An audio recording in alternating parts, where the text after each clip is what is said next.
Story 1. This one actually happened last year, but it was short enough that I still remember it pretty clearly.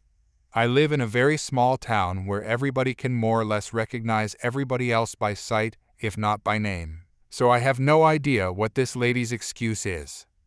I was out mowing my lawn, headphones on, and music up loud enough to hear over the engine. Note that a set of double railroad tracks runs right through the middle of the city. It's not unusual for both streets that cross to be blocked for a few hours by a parked train, as was the case on the day in question. But there's an overpass less than a quarter-mile up the road. I realize after a couple of mowing passes that there's been a Mustang stopped at the stop sign by the house for probably a good minute and a half. The driver, who is too young to be a proper Karen, but definitely training up for it, is looking in my general direction. But at first I think she's just looking at the train and trying to figure out how to get around it. But no, she's looking at me. So I turn the mower off and take off my headphones. I figure she just wants to ask me if there's a way around the train, since we're sandwiched between two state routes, and it's a question I've been asked a few times before.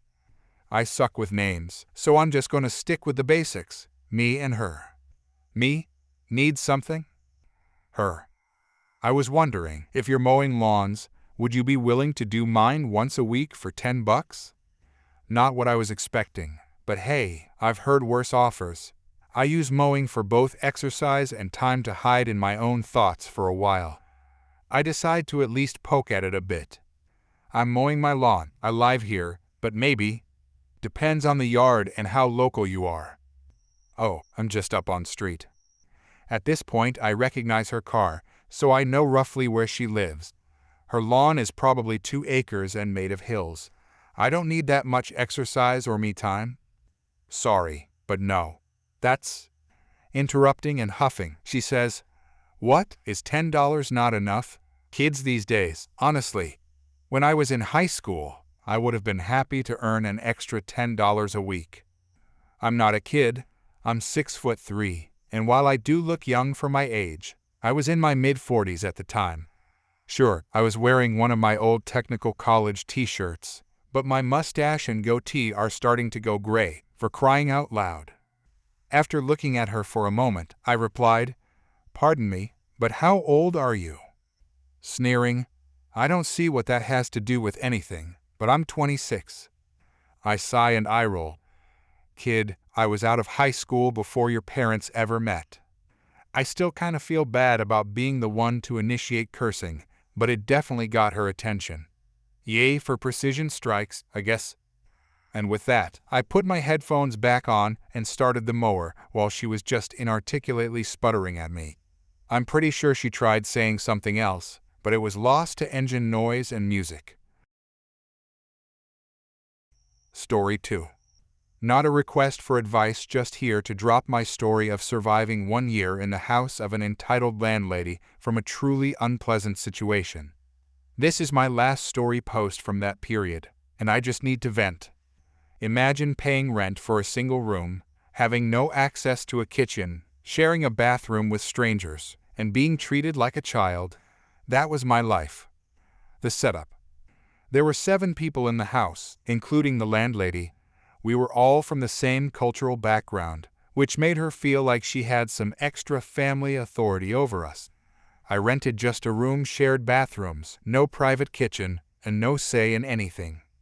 Oh, and she regularly rented out rooms on a short-term vacation rental platform, which made everything more chaotic. All of the roommates, yes, all are finally moving out next month. 1. Your rent includes a meal, you can't use the kitchen. There were 2 refrigerators completely filled with her items.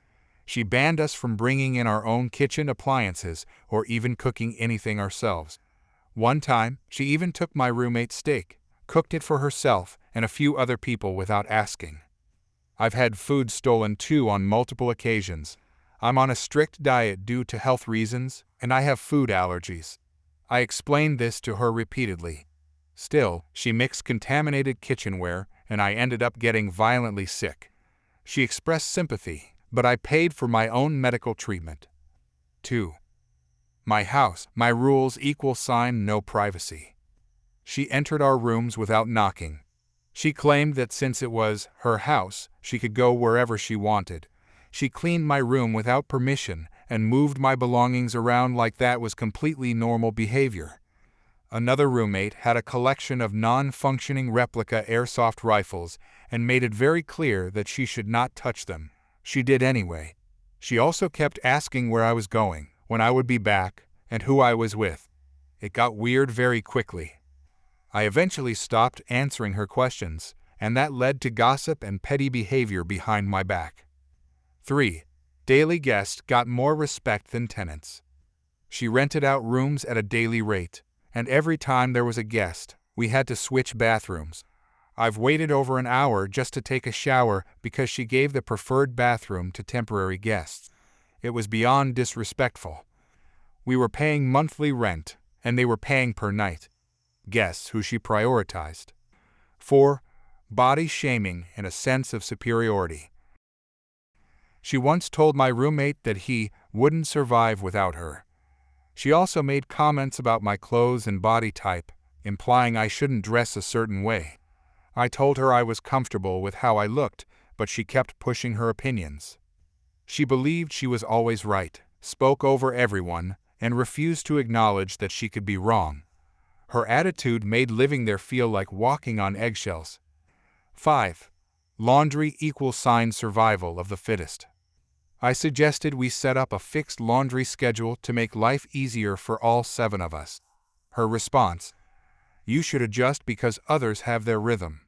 She constantly skipped the line, ran the washing machine nonstop, and when it eventually broke, she blamed everyone but herself.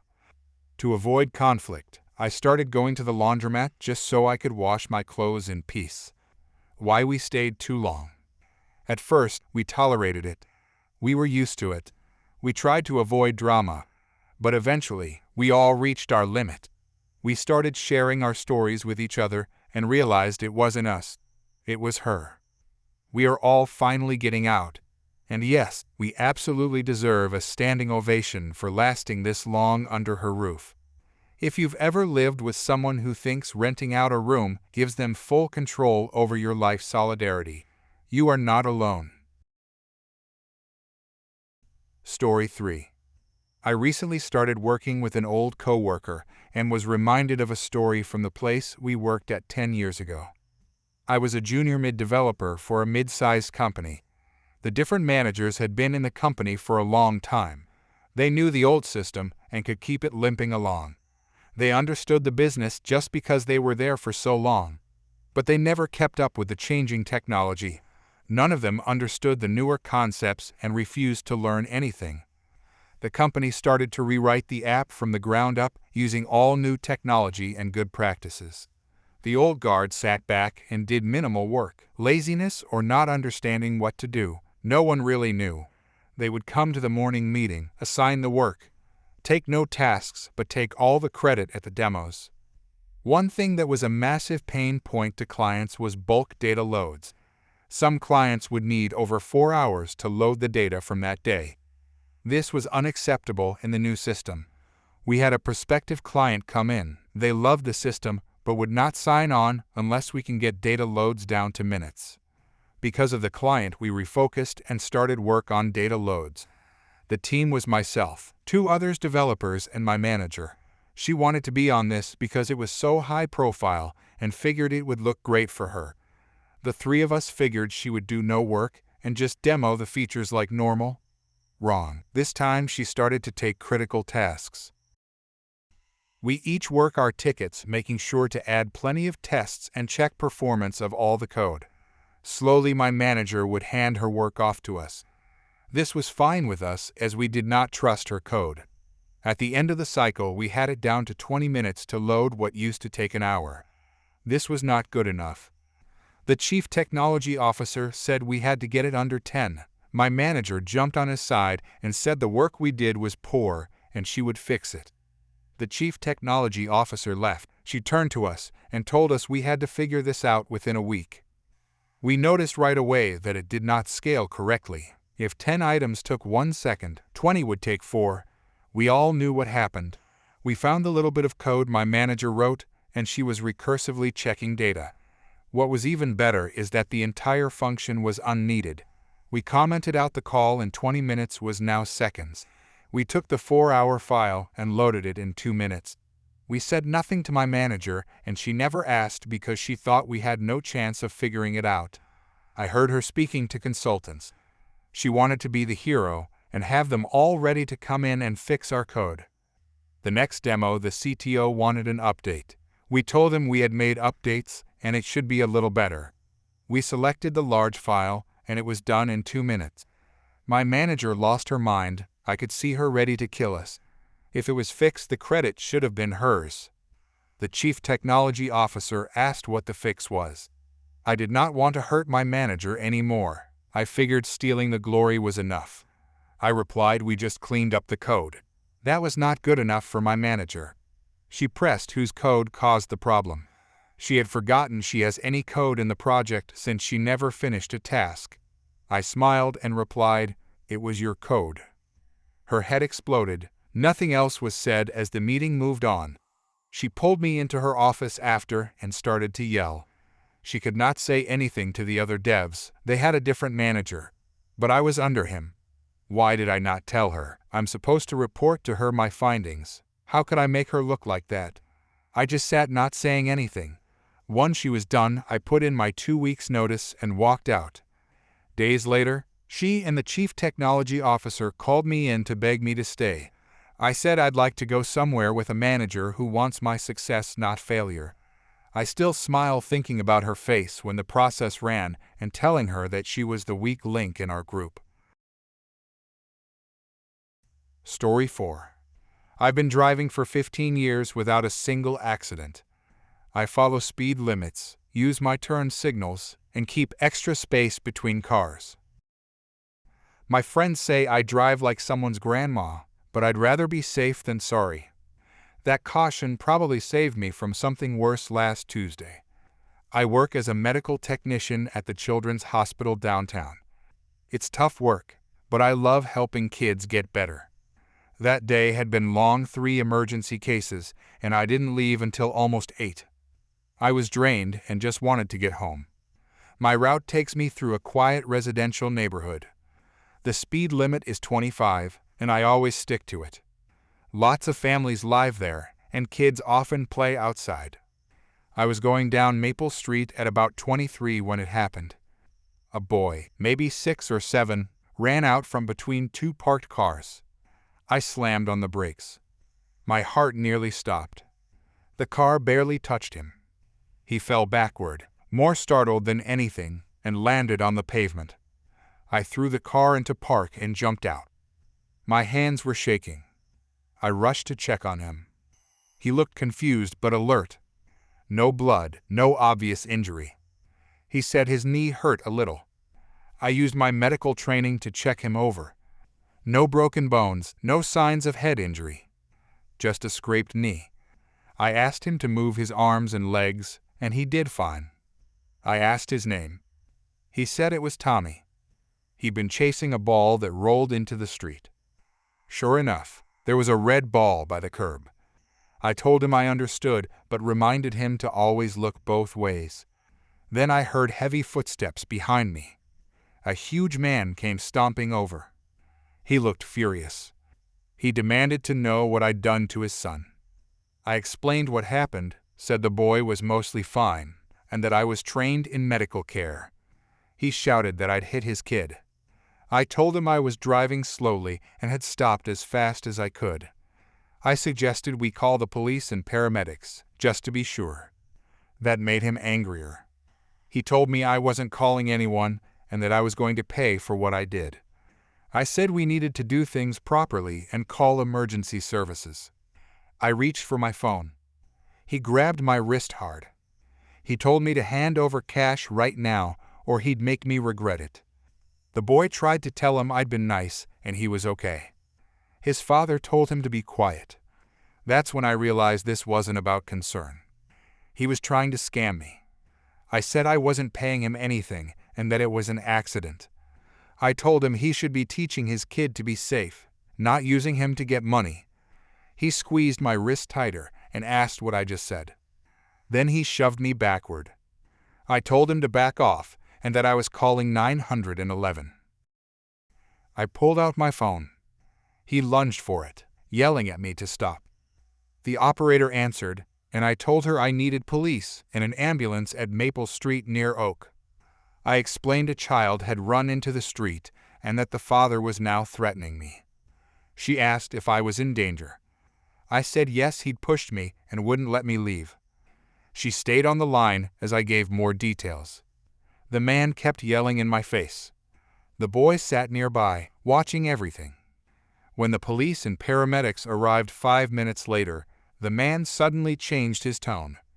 Now he was the concerned dad. He told the officer I hit his son and wouldn't take responsibility. The officer asked him to step aside. Then he asked for my version. I explained everything. The boy ran into the street. I was under the speed limit, and the impact was minor. I said the man tried to extort money and grabbed me when I tried to call for help. Paramedics checked the boy. Just a scraped knee. They cleaned it and put on a bandage. One of them told the officer the child was fine. Several neighbors had come out and gave statements. One woman said she saw the boy run out into the road, that I stopped quickly, and the man had grabbed me. Another neighbor said the same. The officer looked at my car, barely a scuff on the bumper. He told the man that the accident wasn't my fault and I was driving legally. But he was being arrested for assault and attempted extortion. The man shouted that he was the victim. The officer said his son was unharmed, and witnesses confirmed what really happened. They put him in handcuffs. He kept yelling that this was unfair. A neighbor offered to watch the boy while police took his dad. I felt bad for the kid. He just wanted his ball and ended up seeing all this. Before I left, I knelt beside him again. I reminded him to always check for cars before crossing. I said I was sorry his dad had a rough night. He asked if his dad would be okay. I told him the police would sort things out and reminded him to be careful. A week later, the prosecutor called me. Turns out, this wasn't the man's first time pulling this trick. They found 2 other cases. In one, he'd gotten $500 from an elderly woman. He was charged with assault, attempted extortion, and child endangerment. He pled guilty. Got 6 months in jail and 2 years probation. He had to pay restitution to the woman he scammed. His son went to live with his grandmother, who had already been trying to get custody. I never fixed the scuff on my bumper. It reminds me that standing your ground matters, especially when someone tries to take advantage. Having witnesses helps too. Story 5. Going through school, I got involved with a volunteer first aid brigade, though a friend who I will call Jim, yes, the same Jim from my previous story, turns out the bully was a volunteer first aider. As a result, I became one of the youngest medical first responders in the country due to how much work I put in. I was trained to use the automated external defibrillator, shown how IVs worked, not use them, hook up people to oxygen tanks, and other stuff that you wouldn't be taught in a regular first aid course.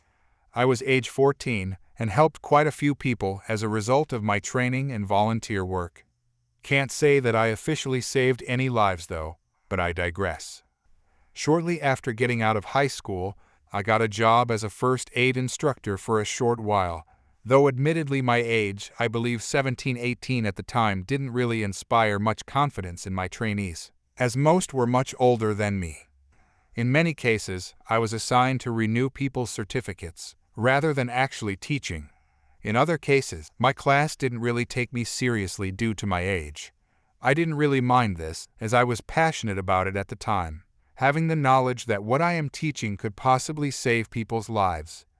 In this particular class, my clients were a class of high school students who needed their basic first aid for their classes.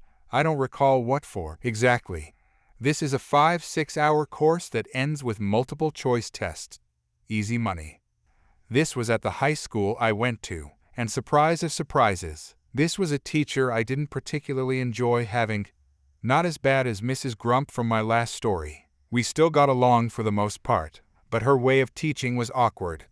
It's a little difficult to describe without being in her class personally. She always acted as though the students knew all the answers, but were too shy to speak. Even if a student said they didn't know, she would say things like, "It's okay to answer, nobody is judging," and stuff like that. As I was not much older than the students, they weren't listening to me. There was one group of students that kept shouting, "Tell us something we don't know." I know, the basic first aid course at least at this time was repeating the same thing over and over again until you're brainwashed to repeat it, but show some respect. Teacher, of course, no help. During the break, the teacher took me aside and told me to teach the students something they didn't know. A lot of the basic first aid is common knowledge and common sense. You're holding back. You know a lot more than what you are teaching. Show the students you know more than them. Okay, sure. I talked to the principal of the school, who I was in good terms with, about what the teacher said and the students, and with his and the master instructor's permission, I added in a little-known module in the handbook to the lesson. When the students come back in, I start to talk. Some of you expressed that you want me to teach you something you don't know.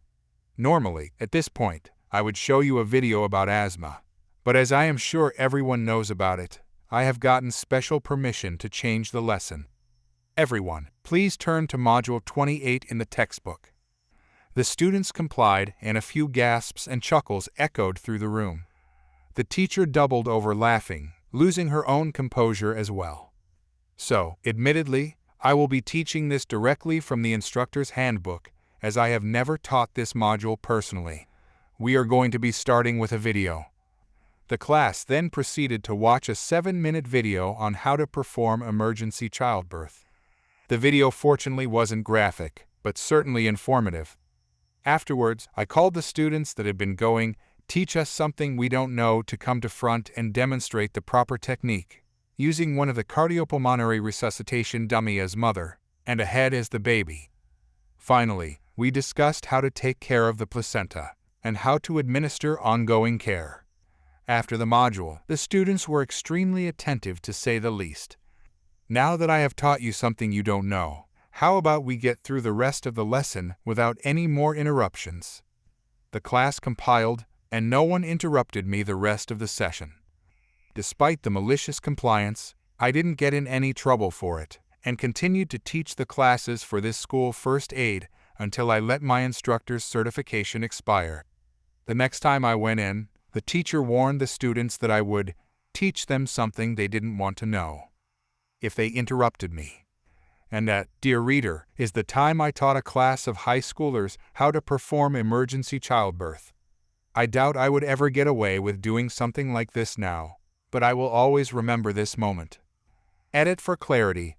A few of the comments are wondering how this is malicious compliance. I think the main misunderstanding is that I was complying towards the teacher. I was actually complying to the annoying students who kept saying, "Tell us something we don't know." The spirit of the request was, we are going to be jerks during this long-winded explanation about airway, breathing, and circulation. The letter of the request was, we know this already, teach us something new. As for why I taught emergency childbirth, the reason is a little underwhelming. While burns and NPA tubes would have been a fantastic choice, I needed a module that would replace asthma in length of time, which left either poisons and emergency childbirth. I went with the more shocking choice. Story 6. To give some background, every Christmas me and my wife do our own version of Secret Santa, where we find some family in our church or surrounding community that is very financially strained and might not be able to afford Christmas gifts that year and buy gifts for everyone in that family.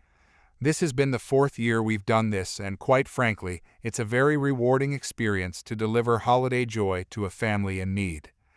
We mainly find our families secretly by asking church friends if they might know of a family that is going through a very tough time financially. Most of the time, the family either knows a Secret Santa is helping that year or is completely blindsided Christmas morning with special delivery. Although due to COVID, we plan to load the presents on their doorstep and ring the doorbell as we get the family's reaction from the sidewalk. Now, on to the story. We got our information for two separate families that needed help this year, and me and my wife were planning out which gifts to buy for both families, gift budget, etc. During our brainstorming session, I got a phone call from a number I didn't recognize. When I picked up, it was a kid's voice informing me that, "My mother would like to talk to you." I could hear the kid hand the phone to someone else. And then I was greeted by a familiar voice, the entitled mother of the story, also known as Friend's aunt. Her, "Hello?" My eyes grew wide, and I silently cursed under my breath. "Yes? To what do I owe the pleasure?" "Well, I'm glad you asked. My nephew mentioned during a family Zoom call earlier that you were buying Christmas gifts for random strangers this year, and how commendable your charitable giving was." I was mildly flattered at my friend's words, but at the same time wishing that he just kept his mouth shut. I answered, "Well, he is correct. I am doing a Secret Santa this year." "Perfect. That's why I wanted to call you. You know of a family in need?" "Yeah, me. One thing I should point out about her that I learned from my friend is that she used to be married to a rich guy whose family owned some oil fields. From what I understand, when they divorced, she didn't get ownership of the family's assets. Despite this, she still stuck the guy with alimony and gained 70% custody of their child. Back to the story. You need help. Yes, you see, I really wanted to get my son a PS5 for Christmas, and since my gift budget is already strained this year, I'd figure you could step up and help me bring him some holiday joy. I was already suspecting that something is very suspicious here. What do you mean that your gift budget is already strained? Well, my car broke down and I decided to buy a new one. Well, that's unfortunate. Hopefully your new car is reliable. Sure is. I decided to treat myself to an early Christmas gift and bought one of those brand new Cadillac Escalades. I just so happened to have my Chromebook in front me during the call, so I used it to look up the manufacturer's suggested retail price for a new Escalade, which had a starting price above $75,000. At that moment, a very cold anger had started to arise in me, much akin to my previous encounter with this woman. Here she is again trying to take advantage of me again just to get a PS5 for her kid, while she blows money on a Cadillac. She could have bought a much cheaper car and could still have money left over for multiple PS5s, and could have still had money left over to buy gifts for multiple families. My wife could see that I was not in a good mood and looked concerned as I walked into my office. I may have been nice to this mother before, but this time I was going to give her a piece of my mind. Her? So going back to the PS5, if you could get one with a few games. I cut her off with a no. Excuse me. I will not be buying your son a PS5 for Christmas. But he really wants one. Are you going to deny a kid his wish? Let me tell you something about my charitable giving. It goes to families that barely have enough to get by at the end of the day and are staring down the barrel of choosing between rent or Christmas gifts. Not entitled people like you who have poor spending habits. She scoffs. Why, I never. How dare you? Look who's talking. You obviously have more than enough money to purchase a SUV that costs more than a blue-collar income. Yet here you are, trying to bum a free PS5 off of me, all because your budget is strained. If your budget is so strained, then why don't you sell that overpriced car and buy one yourself? You should watch your tongue. You know, the Bible says that the younger generation should be subject to your elders. This pushed me over the edge. At this point I was fuming, and had decided that it was time to burn a bridge with her. You know what? Maybe if you spent more time actually reading your Bible instead of thumping it all the damn time, you'd actually be more thoughtful of people other than yourself. Hell, maybe you'd be the one doing the Secret Santa. Don't you ever call my phone again. Clearly, you are someone who is not worth wasting my time on. I'd wish you a Merry Christmas, but maybe even that's too good for you. And I hang up. I blocked the number and proceeded to text my friend to make sure his aunt never contacts me again. Oddly enough, I didn't need to take time to calm down. Telling her off was actually quite cathartic. Story 7. Writing this with one hand at 9 p.m. since I burned my hand while handling hot glue. It got on my middle finger and thumb, so sorry in advance for any spelling errors or confusing words. I also have autism and tend to get jumbled in my words when I'm stressed, overly energetic, or tired. So, I'm 24 years old, non-binary, work at a gallery for people with physical and mental disabilities to create and sell their artwork. It's fun, and I love it. I get along with everyone, and I go in about twice a week, while focusing on my other job during the rest of the weekend. Every morning before I go into the gallery, I stop by a cafe in the same area. I order a coffee and maybe breakfast, sit in a booth, and work on something simple, whether that's sketching or writing. I have autism, so it's helpful to have a routine like this. Today started off normal. I walked in, ordered my coffee, got some pancakes, and found a booth to sit at. In the gallery, I'm currently working on a project with another group from a different program. We're tasked with building our dream home using a cardboard shell. It's a lot more fun than I initially assumed, and with permission, I managed to get some miniature furniture to put in the house. While I love using clay, I'm not great at making a bed out of it, so I ordered some items from Amazon and brought them with me in a bag to work on. I was sitting there, writing on my laptop, sipping my latte, and enjoying the cafe's vibe as people slowly started to trickle in for the breakfast rush. I was keeping an eye on the time for when the gallery would open. Then walked in the entitled parent of the story, along with a little girl who looked to be around 8 years old or so. I didn't pay much attention to them since they just looked like a normal mother-daughter duo. They sat in a booth after ordering, and I didn't think much of it. That was until the little girl piped up about my briefcase's keychain charm, which was a small clay version of Dog Day from the game Poppy Playtime, something my boyfriend had made for me recently. I thanked her for the compliment, and she happily chatted with me about how much she liked Poppy Playtime. I thought, a bit young for the game, but okay, and didn't say much. Then, her eyes locked onto my bag with the miniature furniture. The little girl pointed and shouted, "Look, Mom, it's a little toaster." There was indeed a little toaster. The mom looked up from her phone and glanced at my bag.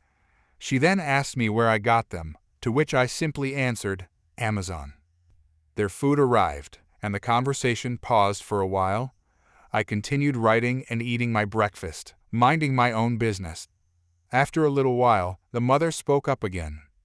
"Hey, can you give it to my daughter?" At first, I thought she meant the keychain or my pancakes, since I had heard the girl mention her pancakes weren't chocolate chips. So, I just said, "HM?" She continued, "My daughter's birthday is Wednesday, and it would be so nice if you gave her a gift." I blinked, confused. I didn't know this girl or her mom, so why would I be expected to give her a gift? Also, we're in a cafe, which felt like a strange place to make that kind of request. I said, "I'm sorry, but I don't know your daughter, but happy birthday." The mother responded, "Oh, I know, I'm a single mother, and it's been hard to get by. My daughter would really love to have your dollhouse." I replied, "Again, I'm sorry, but I can't do that. This is for my work, but they were really cheap on Amazon." The mother started getting upset and began breathing heavily, almost like she had just run a marathon. Then, right there in the cafe, she started to yell at me about how I was ruining her daughter's birthday. She went on about, "How dare you," and "Who would ever deny a little girl a birthday present?" She continued, practically wailing about how I was a heartless monster and how I was going to be punished for it. Meanwhile, the poor girl just sat there quietly, staring at her mom with a confused expression. A few times, she glanced over at me with an apologetic look, which honestly broke my heart. The cafe owner came over and asked what the problem was. The mother immediately began claiming that she was the one who had brought in the bag of miniature furniture, and that I took it and was now refusing to give it back. The owner, who I know pretty well since I've been coming to this cafe for over a year, now long enough that he makes my latte as soon as he sees me come in, just stared at her. Then he looked at me, then back at her again. Finally, he said, "Ma'am, I took her order before you even came in. I saw her bring the bag with her." The mother's face turned an odd shade of reddish purple, and she slammed a few $20 bills on the table. She grabbed her daughter and hurried out of the cafe. The owner turned to me and asked if I was okay. I told him I was, and he left me to finish my morning. New lesson learned: never bring my art projects, at least the ones that aren't my iPad or sketchbook, into the cafe again.